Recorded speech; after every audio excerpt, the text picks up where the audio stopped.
Gather round, gang. To the task. Allow me to start things off with a little road trip, if you don't mind. This is a magic school bus ride to the mystical year of 2018 AD, Anno Domini, the year of our Lord. This was my senior year of high school, and like most people that end up reviewing video games on YouTube for validation, I was a huge nerd. And like any socially isolated, nerdy white boy with too much free time, I fell down a rabbit hole. Unlike my peers, however, this rabbit hole was not the alt-right pipeline, but the HEMA pipeline, which also turned out to be the alt-right pipeline, just with extra steps. For those of you who had girlfriends in high school, HEMA stands for Historical European Martial Arts, essentially sword fighting, and not the kind of sword fighting I watch nowadays. My love of HEMA has since died, but I still like to watch that one archery twink with the stripper pole from time to time. I wanted that real medieval combat action, the clang-clang sound of swords smacking against each other. I wanted battles, and since I'm complete trash at Total War, I had to get it a different way. Enter Kingdom Come Deliverance. Now, despite what the awful title might lead you to believe, Kingdom Come Deliverance was a very good game. Sure, it was buggy, ran horribly, had awkward controls, and was generally an unpleasant experience to work with, but it was my experience. It was a game that I could look past the flaws on because I saw the vision. I saw what the developers were trying to do with it, and while the overall product wasn't great, there were these tiny bits of pure joy to be found that made me want to keep playing. The first game ended on a cliffhanger, and considering its mixed reviews, I never believed a sequel would be made. In 2019, the studio behind Kingdom Come, Warhorse, was sent to the Embracer gulags, a fate worse than death in the video game industry, and any hopes for a sequel were finally dashed. Kingdom Come Deliverance would forever be a lonely little thing that just sort of happened, something that appeared on the radar and then just faded away.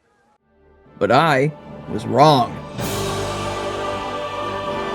Kingdom Come Deliverance 2 is a medieval RPG simulation game developed by Warhorse Studios, a Prague-based developer known for the Kingdom Come Deliverance series. Kingdom Come Deliverance 2, which I'm just gonna start calling Kingdom Come 2 from here on out, focuses on the story of Henry of Skalitz, the protagonist from the first game, continuing his journey from peasant to knight as the bastard son of Sir Radzig Kobyla, a man with the most chopped haircut of all time. Set in 1400s Bohemia during the war between King Wenceslas and King Sigismund and their battle over the throne, to summarize the last game, Mom died, Dad died, sword gone, new dad. Henry, our cardboard protagonist, has been sent to the far-off, distant city of Trotsky, located about 2 hours away, along with the lovable asshole Sir Hans Capon on a simple diplomatic mission. But, this being a video game, things obviously go very wrong, and our two boys, who are definitely not gay, are soon thrust into a battle for the fate of the entire kingdom. Good times.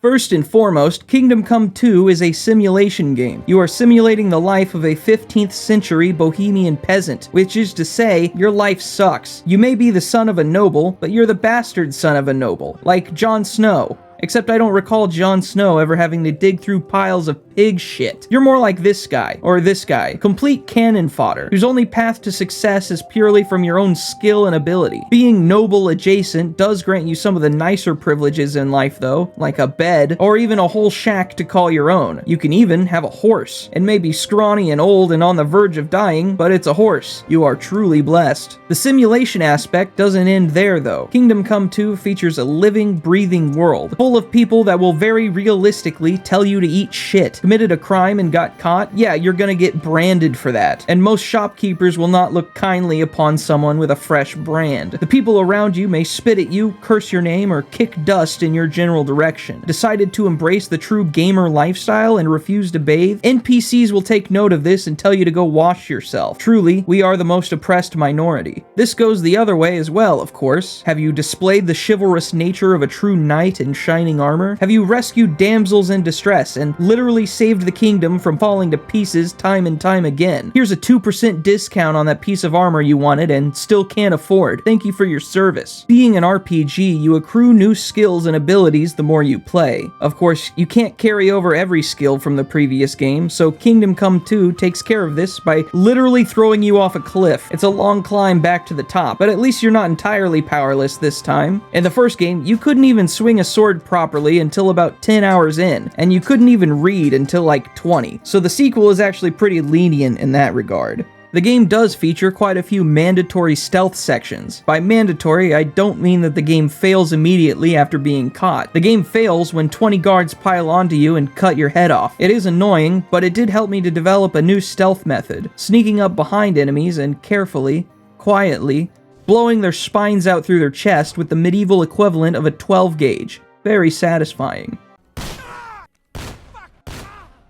Speaking of combat, let's get into the basics. When fighting someone one-on-one, you have 4 different directions of attack, indicated by this star here. When defending, you must either block, or more ideally, parry in time with their attack, which allows you to counterattack. Most fights will be a delicate dance between parry, attack, until someone makes a mistake. You've also got more advanced maneuvers like combos, which when done correctly result in a guaranteed strike, or the Meisterhau, an advanced parry that also attacks at the same time and cannot be avoided and is hilariously overpowered. I recommend learning that as fast as you can. When fighting more than one opponent at a time, ignore all of this and run away. In large battles, play dirty, stab people in the back, do whatever you gotta do to survive. Outside of sword fighting, there's also archery. Archery is much harder than using a shotgun, so I don't recommend it.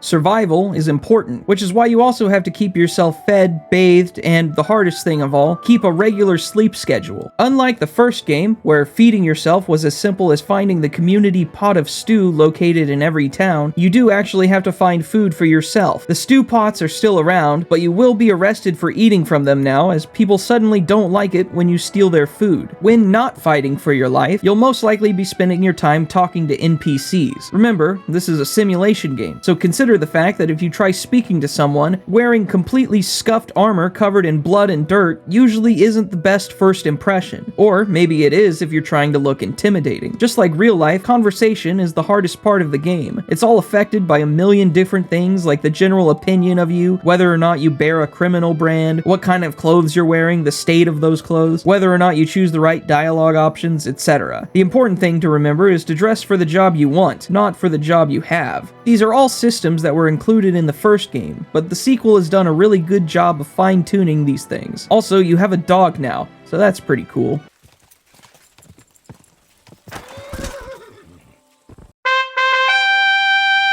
Kingdom Come 2 is a game of inconsistency in the visuals department. Sometimes the game looks breathtakingly gorgeous, and sometimes it looks like this. I think it looks good for the most part, if a little dated. I've said before that graphics aren't really something that I care too much about, but I do find the inconsistency a little bit annoying at times. It's clear that the developers paid a lot of attention to some things and not others. Character models in particular are a mixed bag. All of the main characters in the game look pretty good, but then you see some NPC walking around the streets, and suddenly you've been sent back an entire console generation. Sometimes the environments look gorgeous, but sometimes the world gets consumed by an all-devouring grayness. This is set in Europe, so I do understand that they're just trying to be realistic here, but even then, it's the Czech Republic, which is a beautiful country, not London. This may sound like a very particular and weird thing to point out, but one specific thing that this game absolutely nailed was the woods. Despite the overall vibe that I might give off from my videos, I actually do like the outdoors. I know, me going outside sounds like the setup for a punchline,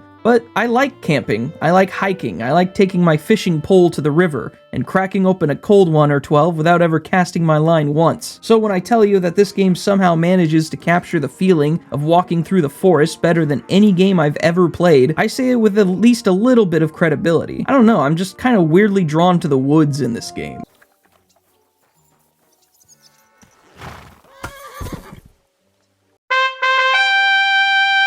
Kingdom Come's soundtrack is beautiful, produced by the ever-so-talented Prague composer Jan Volta over the course of 4 entire years, and it really does show. While apparently the game's soundtrack is not actually all that accurate to what 15th century Bohemian music would have sounded like, I can't tell the difference, so it sounds accurate to my untrained peasant ears, and that's good enough for me. Maybe if I paid more attention in music history I could tell you exactly why, but the Wikipedia page just says that 1400s Bohemian mixtapes are exceedingly hard hard to find, so he just did his best. Voice acting is a bit mixed. Most of the main cast does a pretty bang-up job, but there's a good number of side characters that I wasn't too impressed by. I really tried my best to find someone in the voice cast that I recognized, but sadly I couldn't. In my exploration though, I did find out that this guy, who plays Lord Otto von Bergov, has probably the most unfortunate IMDb profile of all time.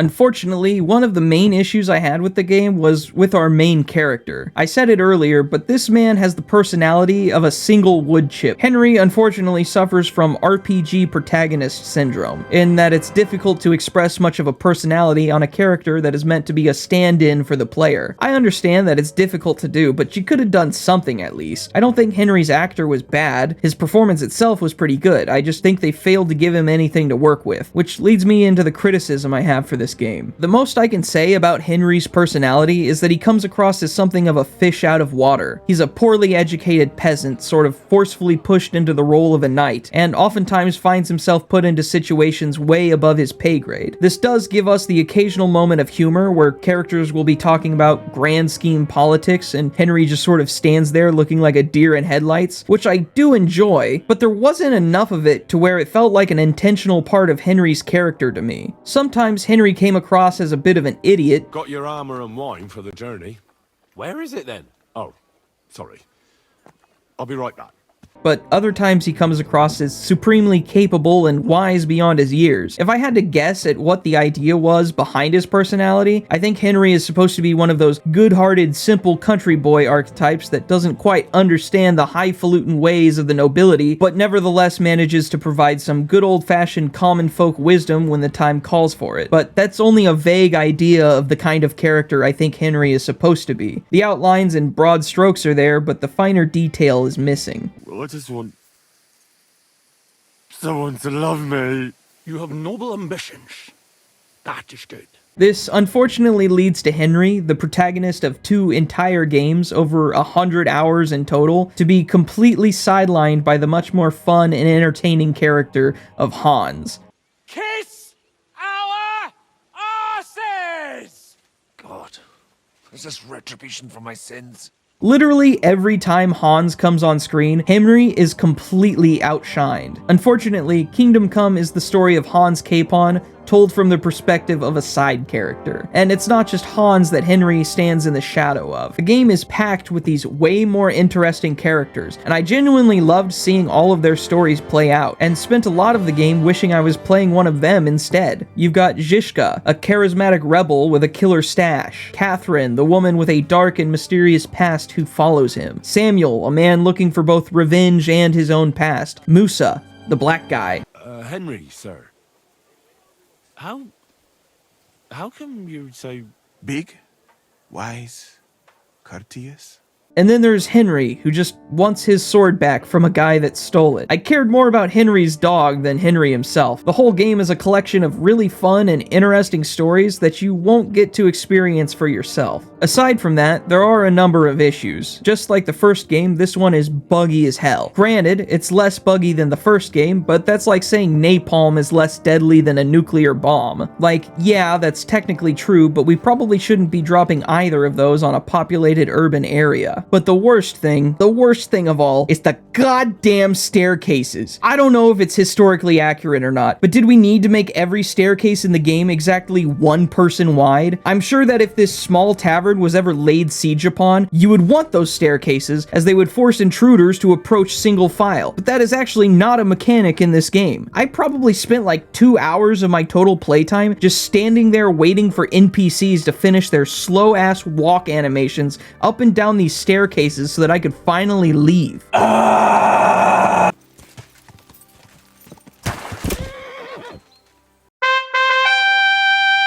Kingdom Come Deliverance 2 is a deeply flawed game, so despite my many criticisms, do I recommend it? You're goddamn right I do. Look, it's pretty obvious that this game, just like the first one, was way too ambitious for its own good. But to tell you the truth, That's my favorite kind of game. It's like watching a master artist trying to make the most beautiful landscape in the world out of crayons. The vision is there. I can see it, and it's almost something amazing. You just didn't quite have the right tools for the job. But that's what drives me to support these kinds of games, because one day, I know they'll be able to afford a paintbrush, and I want to be there when that happens. Kingdom Come 2 might not have been the masterpiece of a sequel that I had hoped for all the way back when I played the original, but it's a huge leap in the right direction. I don't know if that's enough to convince anybody to buy the game, but I certainly don't regret it despite the issues that I had. You know, we rats have a special connection to medieval times, and I think it's only right that I do my part in honoring that. So there you go. Go play it. Thanks for watching, gang. As always, it means the world to me. If you liked this video and you want to see more of this cute little rat face of mine, then I'd be super grateful if you considered liking and subscribing. Also, feel free to join our community Discord, where I post updates on videos, host community game nights, and hopelessly defend myself against the furry accusations. Link will be in the description. That's all for now, gang.